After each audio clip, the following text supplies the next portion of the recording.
बहुत बहुत स्वागत है आपका आर्टिस्टिक टॉक विद संकल्प श्रीवास्तव में।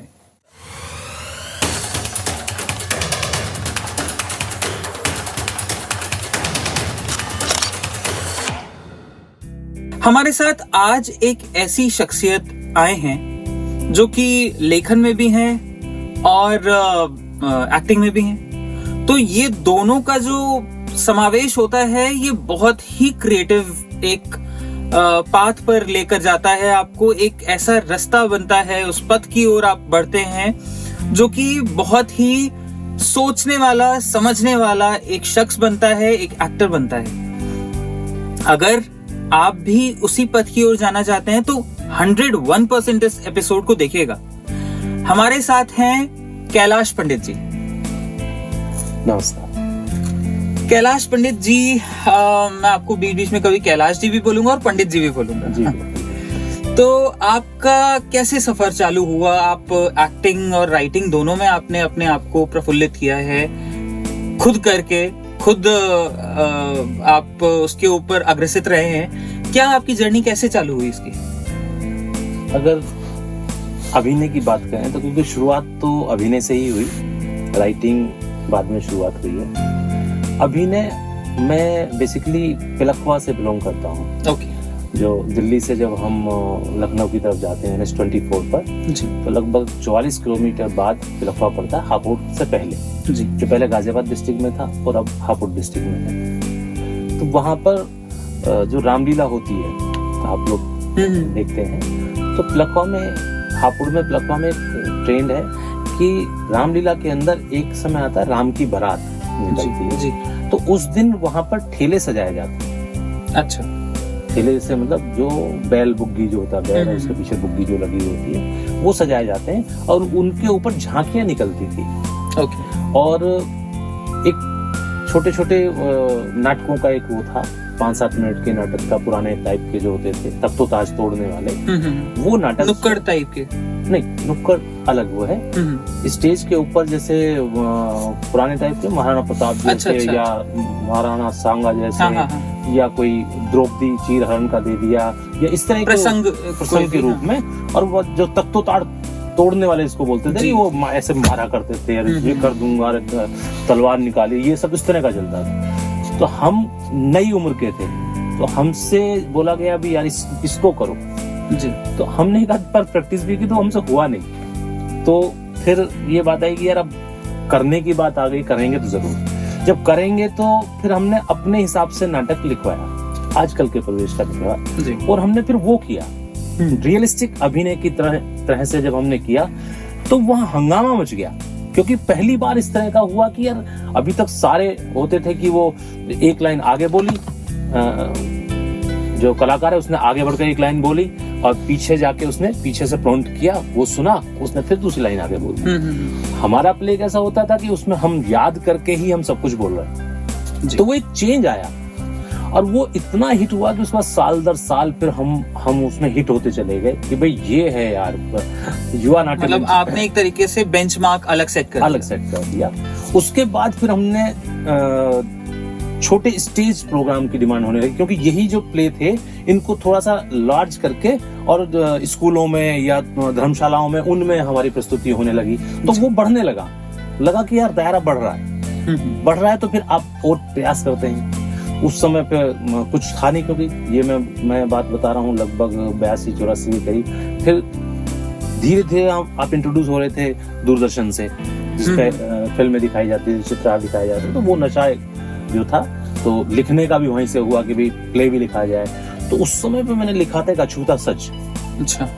अच्छा, आप ये देखिए कि उस समय क्या होता है कि एक युवा सोच के साथ और एक नई उमंग के साथ जो लिखा हुआ जो होता है कितना प्रभावशाली होता है कि मैं आज भी जब अभिनय पढ़ाता हूँ तो मेरे पास सिखाने के लिए जो उसका एक डायलॉग था, अछूता सच का जो एक डायलॉग था, वो ही स्पीच में आज भी सिखाता हूँ। वो इतनी मार्मिक थी। अगर आप कहें तो मैं उसका एक छोटा सा उदाहरण में बताऊं कि आपको लगेगा कि वो स्पीच उस समय की नहीं थी, उस समय जो परिवेश था उसके हिसाब से बनाई थी। आपको लगेगा वो तो आज भी फिट बैठ रही है, आज थोड़ा दूसरी चीजों पर फिट बैठ रही है, बस ये है। तो उसमें एक था, इस तरह था कि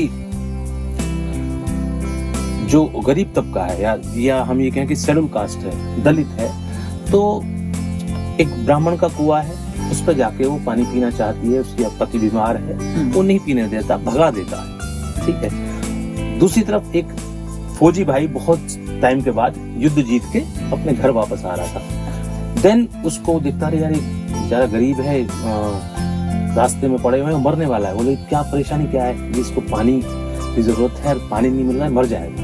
बोले मेरा कुआं है, आ जाओ, पास में ही है, मैं पिलाता हूँ। वो लेके जाता, देखती है वो तो वही कुआं जिससे वहां से भगाया गया था। तो वो पिलाने को होता है, फिर उसका वो बाप आ जाता है जो पंडित था।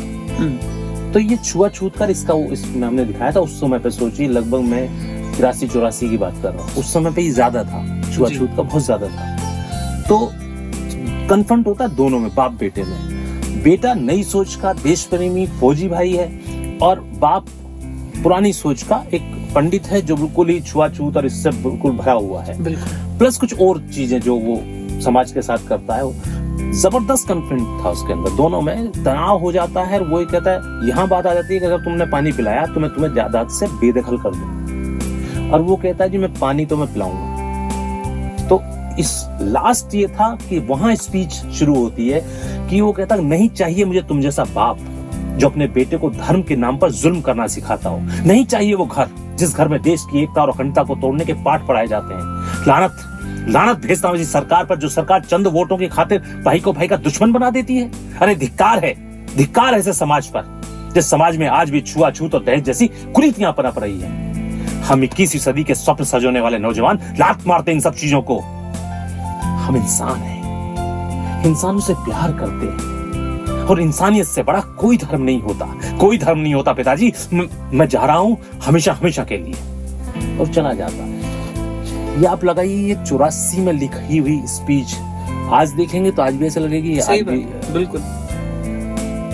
तो मैं जो बच्चों को तैयार कराता हूँ ऑडिशन के लिए, उसके लिए मैं आज भी यही स्पीच, आज अभी मैं अभिनय पढ़ाता हूँ आजकल जी, बहुत सारी एकेडमी में मैं पढ़ाता रहता हूँ, तो उनमें ये स्पीच मैं जरूर तैयार कराता हूँ। अब मुझे इसी टॉपिक से ही याद आया, आज से लगभग 100-125 साल पहले लिखा था रविंद्रनाथ टैगोर जी ने चंडालिका।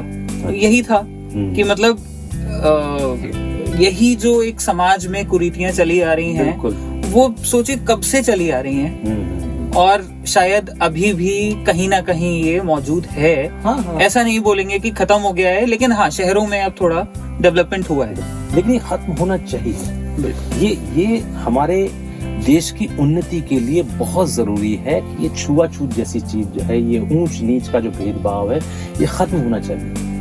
मेरा जो एक उपन्यास है, अभी आप देखेंगे, मेरी किताब आई है संपूर्ण स्वराज, उसमें आधार है, और उसके आगे सर्वोदय लिख रहा हूँ, मैं उपन्यास लिख रहा हूँ, उसमें इसका पूरी तरह से वो दिया है यार ये खत्म होना चाहिए। कैसे खत्म होगा इस बारे में उसके ऊपर डिटेल में जी।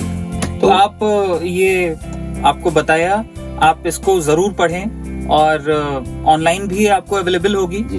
तो किंडल पे जी, अमेज़न किंडल पे अवेलेबल है। अच्छा, अमेज़न किंडल पे अवेलेबल है, पढ़ सकते हैं आप अभी। संपूर्ण स्वराज।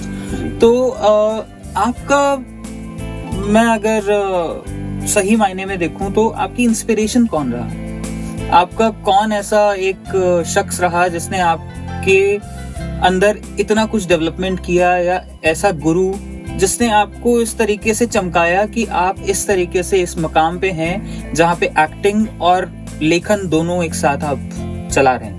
ये बड़ा अच्छा प्रश्न है एक्चुअल में, कि प्रेरणा की बात करें तो प्रेरणा में मैं मानता हूँ संजीव कुमार जी, कि मतलब उनसे मैं बहुत इंस्पायर हुआ हूँ। बहुत मतलब सीखने को मिला है, बहुत मन को करता है। लेकिन अगर इस फील्ड में गुरु की बात करें तो ये बड़ा मुश्किल है। कि मैंने अभी आपको बताया था कि उस समय पे जब हम वो अभिनय करने की बात कर रहे थे, तो तख्तो ताज वाले प्ले थे, नाटक थे, और लखवा में लड़कियों का जो कैरेक्टर था वो लड़के ही करते थे। बहुत टाइम बाद तक भी रहा कि लड़के ही आप करके उसको लड़की बना देंगे और वो ही रोल करेंगे। तो प्रॉब्लम ये थी कि वहां जो मेरे स्तर का जो मैं अभिनय करना चाहता था, क्योंकि मैं 87 में मैं दिल्ली से टच हो गया था, और पहली मैंने फिल्म लिखी थी, टेलीफिल्म लिखी थी जय माता की, धार्मिक उससे शुरुआत की थी। और उसके बाद में क्योंकि दिल्ली था तो एनएसडी के टच में मैं आना शुरू हो गया था। 89 में मैं as an assistant cameraman NSD में रेपेट्री के शोज शूट कर रहा था। अच्छा। और उसके बाद 91 में मुझे उन्होंने रेपेट्री में ले लिया था। ओके। तो मैं क्योंकि उस लेवल पे मैं 90 में या 87 के बाद पहुंचने लगा था, तो वो यहाँ था ही नहीं। तो यहाँ अगर मैं देखूं तो यहाँ तो जद्दोजहद करके जो सीखा है वो खुद ही हमने सीखा है, परिस्थितियों के हिसाब से कि यहाँ इसकी जरूरत है तो ये कर लिया। अच्छा, अब वो प्ले लिखना भी हमें, क्योंकि हमारे जैसा प्ले जो हम करना चाहते हैं वो लिखेगा कौन? सही बात। लेकिन लिखने में बड़े भैया जो है रामोतार शर्मा जी, उनका बड़ा योगदान रहा। रामोतार शर्मा बहुत इंटेलेक्चुअल, बहुत बुद्धिजीवी उनमें से वो हैं। उन्होंने बहुत अच्छे प्ले जो रूपरेखा बनाई, जिसको मैंने फिर उसको एक प्रॉपर तरीके से उसको एक रूप दिया, जो इस समय पे मेरी पब्लिश भी हो चुकी हैं और वो किताबें भी अवेलेबल हैं, एनएसडी में भी रखी होती हैं, बहुत सेल आउट होती है जी। क्योंकि प्ले मेरे 5 प्ले जो है आ चुके हैं, तो वो बहुत अच्छा सेल आउट होता है। मंत मुंशी प्रेमचंद जी का मैंने नाट्य रूपांतरण किया, क्योंकि वो हमारे 8th क्लास में लगा हुआ है। तो स्कूलों में जब कराया जाता है हम रियलिस्टिक करते थे, तो वो इतना चला, हमसे इतनी जगह कराया गया कि हम लखनऊ, इलाहाबाद, मेरठ, हापुड़, गाजियाबाद, पता नहीं कहाँ, यहाँ इवन देन उसकी ख्याति इतनी हो गई थी कि जो हिमाचल भवन दिल्ली है, वहां पे हमसे कराया गया संस्कार भारती के द्वारा। अच्छा। संस्कार भारती ने हमसे रिक्वेस्ट किया कि आप यहाँ आगे कीजिए और यही चाहिए हमको, क्योंकि हमने वहां देखा था आप मतलब जबरदस्त आपका अभिनय होता है, बहुत अच्छा लिखा गया है ये, कि कहानी भी आप बच्चों को समझ में आ गई और पूरा रूपांतर समझ में आ गया। बिल्कुल ठीक। और हमारा सौभाग्य देखिए कि उसके अंदर लाल कृष्ण अडवाणी जी चीफ गेस्ट थे उस समय। अच्छा। हाँ, अडवाणी साहब जो है चीफ गेस्ट उस समय थे, तो जो बहुत बड़ा हमारे लिए एक माइलेज उसने स्थापित किया, मील का पत्थर वो हमारे लिए साबित हुआ, क्योंकि वहां से फिर एक निकलते चले गए। फिर हमने 3 दिवसीय गाजियाबाद में हमने नाट्य समारोह किया, जिसमें हमने 4-5 प्ले किए बड़े। अच्छा। बड़े मतलब हम लोग पूरा सेट लगाते थे, 2 मंजिल का सेट हम लोग लगाते थे। लखवा में भी हमने किया था। हमारे गुरुजी महाराज जो हरिदत्त शर्मा जी है, पंडित जी महाराज, वो लाइव म्यूजिक देते थे। मतलब आप सोचो कि तुम छोटे-छोटे थे, हम पैर पकड़ लेते थे गुरुजी का कि भी हमको तो लाइव चाहिए, क्योंकि वो एक नशा था कि रिकॉर्डेड नहीं बजाना है, लाइव होना चाहिए। अब लाइव कौन करे? तो लाइव तो भाई गुरुजी के अलावा कौन करे?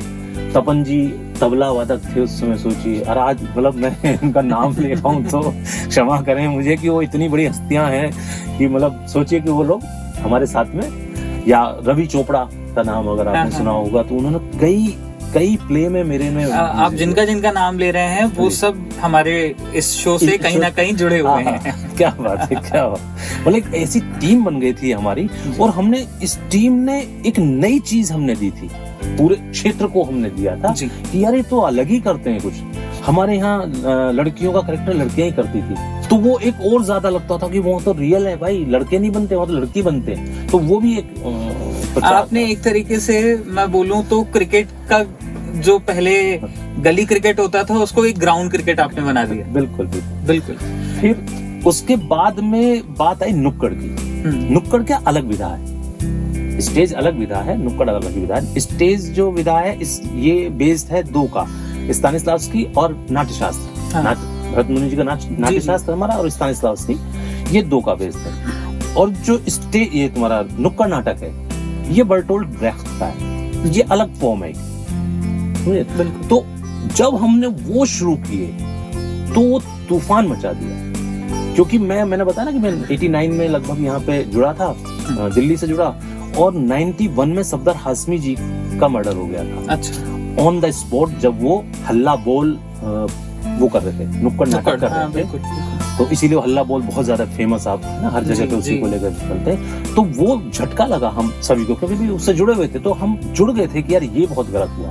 तो उस प्रेरणा से नुक्कड़ नाटक शुरू हुआ, और फिर हमने जो वहाँ की समस्याएं होती थी उठाते थे, और वो इतना हंगामा क्षेत्र में कर दिया था कि यार ये क्या लेके आए यार भाई, ये तो बहुत काले कपड़े पहन के जिधर टीम चली जाती थी तो मतलब प्रशासन हिल जाता था कि यार ये क्या करेंगे, पता नहीं कुछ गड़बड़ ना हो जाए, वो मतलब उन्हें वो डर लगता था। और फिर जब धबली ये वो लेके जब 22-25 लोग, सोचो लड़की मिलकर जब सड़क घेर के खड़े होते थे कहीं भी, क्योंकि हमको भी एक नशा हो गया था कि किसी भी तिराहे चौराहे पे खड़े हो गए, हमको ये महसूस नहीं होता था कि हम उस समय पे ट्रैफिक रोक देते थे। मतलब वो अब लग रहा है कि यार ये क्या किया हमने उस समय तो घेरा बनाया, खत्म, ट्रैफिक रुक गया अपने आप। और वो 20 मिनट 25 मिनट तक होता था और उसके बाद में खुल जाता था। हर आदमी नई चीज होती थी तो अप्रिशिएट करता था कि कोई बात नहीं सर, अच्छा लग रहा है, अच्छा करेंगे आप, थोड़ी देर बाद निकल जाएंगे। समस्याएं करंट होती थी, जो उस समय चल रहा होता था वो लिखते थे।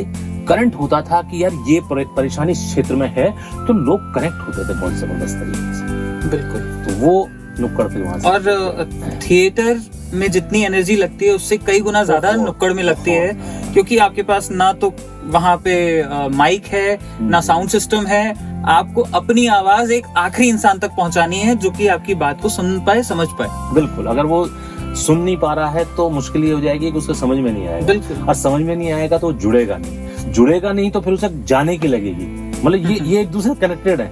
सही बात। वो अगर उसे समझ में आ रहा है तो रुका हुआ है, नहीं कहेगा हटो यार मुझे जाने दो। और आप जब वो हटो में तो फिर सारी व्यवस्थाएं बिगड़ने लगती है। तो इसका मतलब है कि वो पकड़े पूरा लाउडर होता था, समझे। बड़ा आनंद का टाइम था वो, बहुत अच्छा। उसके बाद फिर ये जो चीजें चल रही थी, एनएसडी हमारा टारगेट था कि एनएसडी में हम कैसे भी करके जो है ज्वाइन करें। तो उस समय पे 6 प्ले आपके किए हुए होने चाहिए। अच्छा। नाटक किए हुए होने चाहिए और जिसमें लीड हो आपका, डायरेक्ट किया हुआ हो। तो डायरेक्ट तो हम ही करते थे सारे। तो 6 के सबूत चाहिए। हमने प्ले तो बहुत किए हुए थे, पता नहीं कितने हम शो कर चुके थे, लेकिन हमारे पास कटिंग सर वो नहीं थी, वो आदत नहीं थी कि हम अखबार उठा के रखें, वो नहीं था। वो बड़ा गलत हो गया। तो 3-4 की थी, तो 5वां फिर हमने किया जो हिमाचल में, उसका हमने रखा। अब एक और चाहिए, एक प्ले और चाहिए। तो हमने जो 3 प्ले जो बड़े थे हमारे, बहुत सारे किए थे, वो हमने फिर गाजियाबाद में अग्रसेन भवन पे 3 दिवसीय नाट्य समारोह 4 प्ले किए। अच्छा। तो हमारे पास 10 हो गए थे कि भाई अब हम इसको एनएसडी को कर सकते हैं। लेकिन उससे पहले ही वो स्कूल में जाते वो रेपेट्री में नंबर आ गया, क्योंकि इब्राहिम अलकारी साहब उस समय पाए थे। तो उस समय रेपेट्री में कैजुअल्स की जरूरत थी, ज्यादा आर्टिस्टों की जरूरत थी।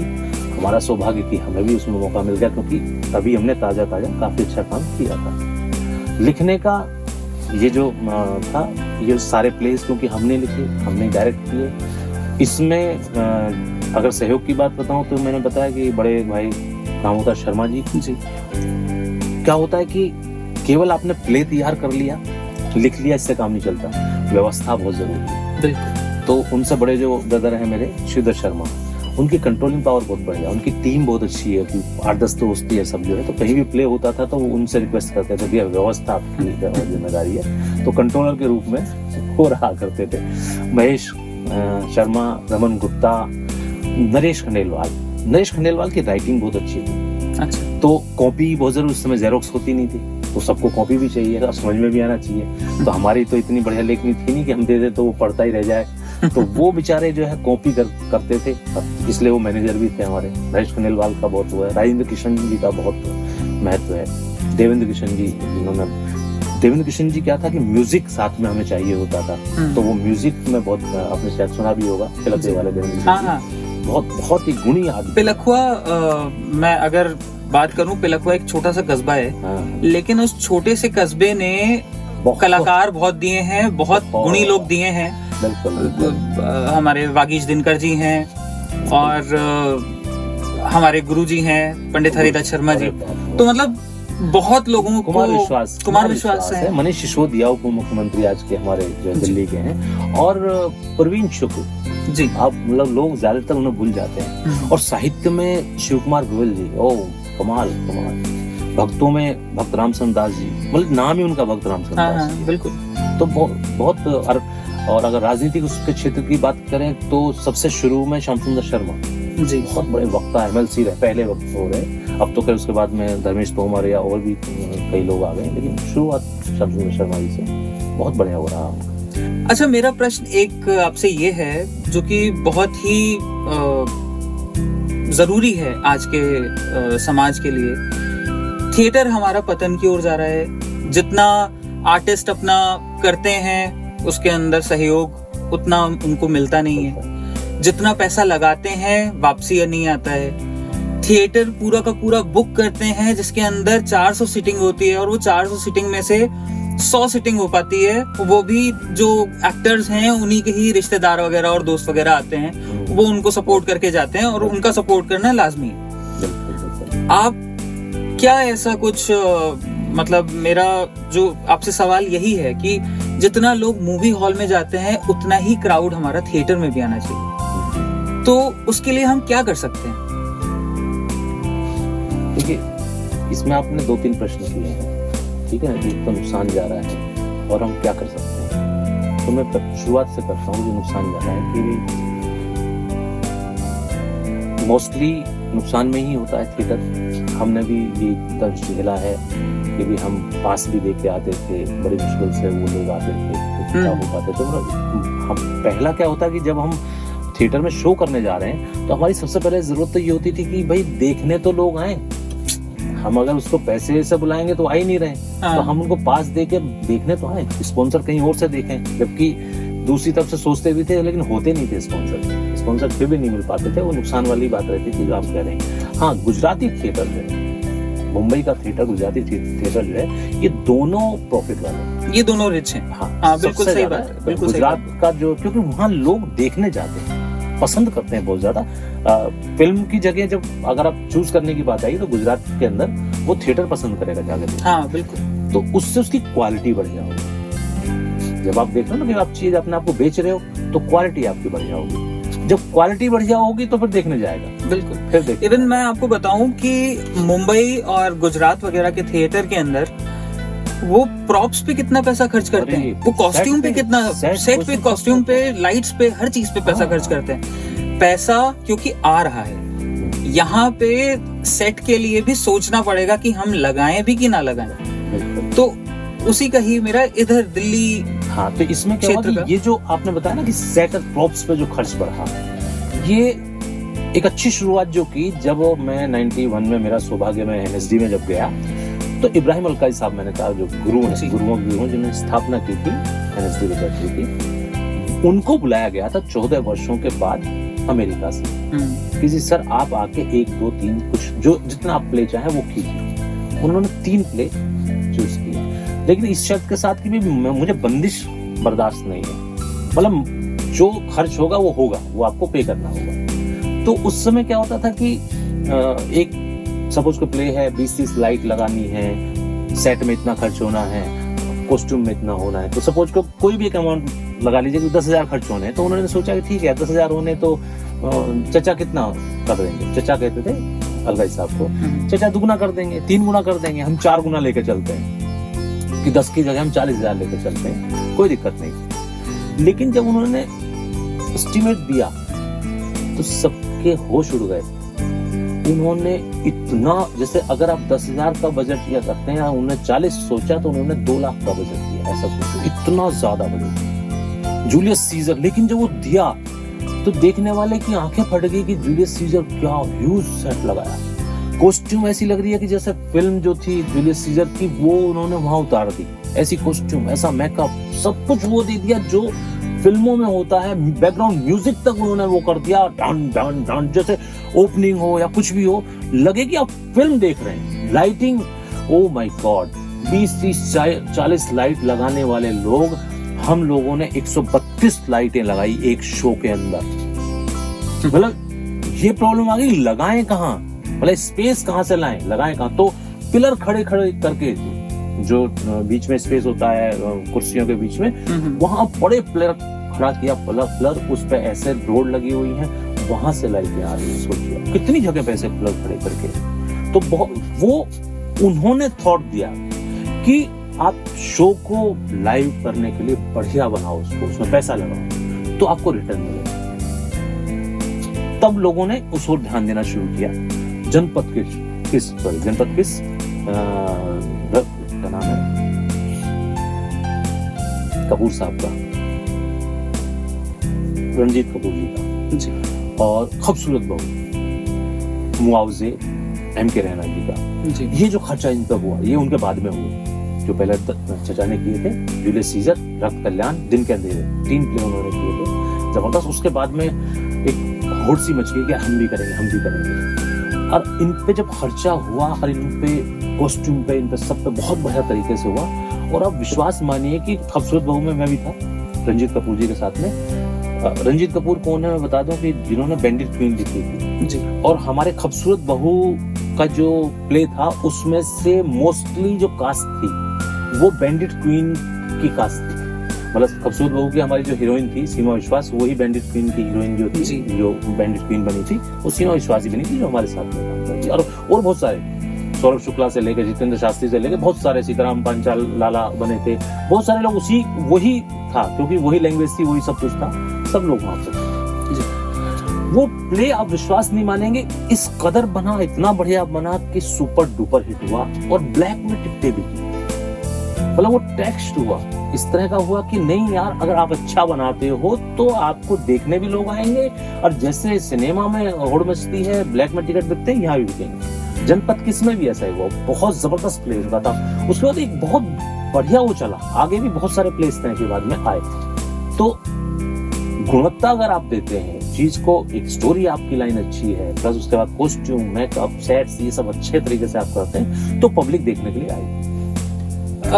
मेरा जो एक थॉट है वो ये भी है कि बहुत से जो नए कलाकार आते हैं वो उनका थॉट प्रोसेस तो वही होता है जो बाकी सारे बड़े बड़े डायरेक्टर्स का होता है, लेकिन उनके अंदर धैर्य की कमी होती है। वो क्या करते हैं, वो बहुत जल्दी हार मान लेते हैं। अरे 2 शो मेरे फ्लॉप हो गए, पैसा नहीं निकल पाया, मैं क्या करूं अब। मैंने एक अभी तो नहीं बोलूंगा, कुछ साल हो गए, मैंने एक शो देखा था, मुंबई से वो शो आया था यहाँ पे दिल्ली में, उसका नाम था पिया बहरूपिया। बहुत बढ़िया और हाउसफुल, और हाउसफुल के बाद में लाइन लगी पड़ी थी कि हो सकता है इसको दोबारा दूसरा शो तुरंत करना पड़े। बिल्कुल होता है, क्योंकि वो दूसरा हाउसफुल उनको तैयार दिख रहा था। जी। तो पिया बहरूपिया हो गया, ऐसे ही और कई मैंने प्लेस देखे थे। रंग बजरंग एक प्ले था, बहुत सुंदर। और हमारे यहाँ एक तो इतनी अच्छी फैसिलिटी है कि भारंगम जैसा फेस्टिवल होता है, तो आप अपने आप को तैयार करें, आप हार ना माने।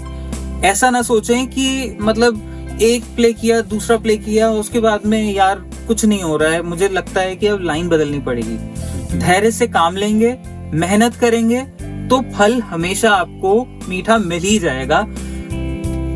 हारना नहीं, इसमें कोई दो राय नहीं है। बिल्कुल। एक्चुअली ना अभिनय है भी ऐसी चीज की ना, वो धीरे धीरे आता है जी। ये लाइन राइटिंग हो या अभिनय हो, आपको एकदम से रातों रात नहीं आ जाता कि आप रातों रात वो थॉट ऐसा आ गया कि आपने पता नहीं क्या लिख दिया, नहीं आता, धीरे धीरे आता। आपके अंदर इनहेल करते रहते हैं। अभिनय भी ऐसी चीज है कि आप धीरे धीरे इनहेल करते हैं, जैसे आप बड़े होते जाते हैं आपके अंदर समझदारी आनी शुरू हो जाती है। आज भी अमिताभ जी से बात करेंगे तो कह रहे हैं कि मैं आज भी सीख रहा हूँ। तो उसका उनका कहने का जो कारण है वो यही है कि वो हमेशा ही सीखते हैं। अभिनय एक ऐसी चीज है कि वो अभिनय मेरा हिसाब है कि सारी ही कला, हाँ सारी कलाओं में, चाहे वो कोई भी कला हो, हस्तकला हो या अभिनय हो या गायन हो, आपको धैर्य से और हर उम्र में सीखते रहना चाहिए। तो सफलता निश्चित है। जब आप सीख जाएंगे तो सफलता निश्चित है ही है। जैसे आप डॉक्टर बन जाते हैं, आप इंजीनियर बन जाते हैं, ऐसे ही जब आप इन फील्ड में किसी भी क्षेत्र में जब आप जाते हैं, जब उसमें परफेक्ट हो जाते हैं तो सफलता निश्चित है। अच्छा, एक यहाँ पे डॉक्टर और इंजीनियर की जो बात हुई है, एक बात जरूर है कि एक डॉक्टर अपनी पढ़ाई करेगा और वो बैठ जाएगा, इंजीनियर अपनी पढ़ाई करेगा, उसकी नौकरी लग जाएगी। लेकिन आर्टिस्ट मेहनत करेगा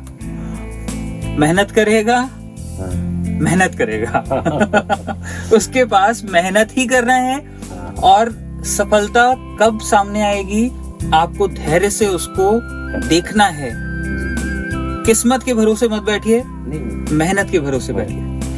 एनएसडी ने इन लोगों ने थोड़ा सा वो दे दिया है वैसे कि सपोर्ट दिया है कि अगर आपने अभिनय में अपना मेहनत करके एनएसडी ज्वाइन कर लिया, आपको वहाँ पे डिस्ट्रीब्यूशन के लिए बुला लिया गया जी, तो फिर वो खर्चा वो उठाते हैं, आपको पढ़ाते हैं पूरा तरीके से।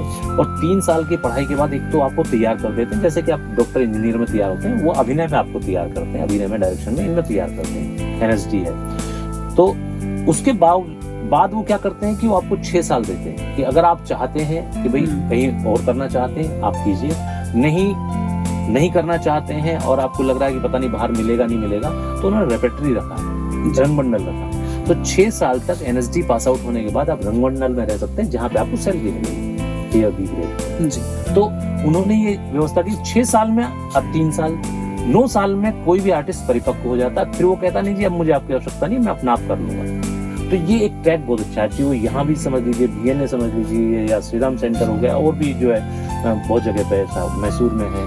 तो ये इस तरह की गवर्नमेंट की वो ओपन हो रही है और तेजी से हो रही है। अभी बनारस में भी ओपन हुई है, अभी मैं कई जगह पे नई ओपन की है। तो आर्टिस्टों के लिए थोड़ा सा एक है जी है। अच्छा, मैं अभी ये भी प्रयत्न कर रहा हूँ कि हमारे दर्शकों को, क्योंकि जो इस युवा पीढ़ी के जितने भी दर्शक हैं और दर्शक के अलावा जो एस्पायरिंग थिएटर आर्टिस्ट हैं और डायरेक्टर हैं, उनके लिए मैं यही प्रयत्न कर रहा हूं कि एनएसडी के जो रेपेट्री के डायरेक्टर हैं उनको मैं यहाँ पर बुलाऊं, कि जिससे उनसे भी काफी कुछ जानने का मौका मिलेगा। बिल्कुल। तो thank you so much Kailash ji, आप आए, आपने इतना अच्छा ज्ञान दिया, और हमारे जितने भी बच्चे हैं, जितने भी युवा हैं, उन सबको इतना अच्छे से आपने समझाया, अपने लाइफ के बारे में बताते हुए आपने उनको ज्ञान दिया है। ये बहुत बहुत धन्यवाद, थैंक यू सो मच। आपका बुलाने के लिए बहुत बहुत धन्यवाद। अरे सर, तो आपने देखा कैलाश पंडित जी आए थे और उन्होंने कितना अच्छे से आप लोग को समझाया है। अब मेहनत करना है और उस मेहनत के बल पे आगे बढ़ना है। तो ध्यान रखिएगा, कैलाश पंडित जी, अगर कोई भी आपको कुछ परेशानी होती है, आप फेसबुक पे उनको ढूंढ सकते हैं और उनसे प्रश्न पूछ सकते हैं खुद ही, वो आपके लिए हमेशा तत्पर हैं। तो अब हम यहाँ पे विराम देंगे, पूर्ण विराम नहीं है, विराम है आज के एपिसोड का। तो अगले एपिसोड में हम फिर एक नए आर्टिस्ट से मिलेंगे। सबको सपोर्ट करिए, थिएटर हो, डांस हो, म्यूजिक हो या कोई भी कला हो, और साथ में हमको भी। तो हमें भी सपोर्ट करते रहिए, लाइक कीजिए, शेयर कीजिए, कमेंट कीजिए और बताइए कि आप किस आर्टिस्ट, किस विधा, किस जगह आप जाकर अपने आर्टिस्टिक टॉक के अंदर, ये आप ही का शो है, इसको हमारा मत समझिएगा। आर्टिस्टिक टॉक विद संकल्प श्रीवास्तव यहीं पे समाप्त होता है। नेक्स्ट एपिसोड में आप जरूर हमको बताएंगे कि किसको आप देखना चाहते हैं। Thank you so much.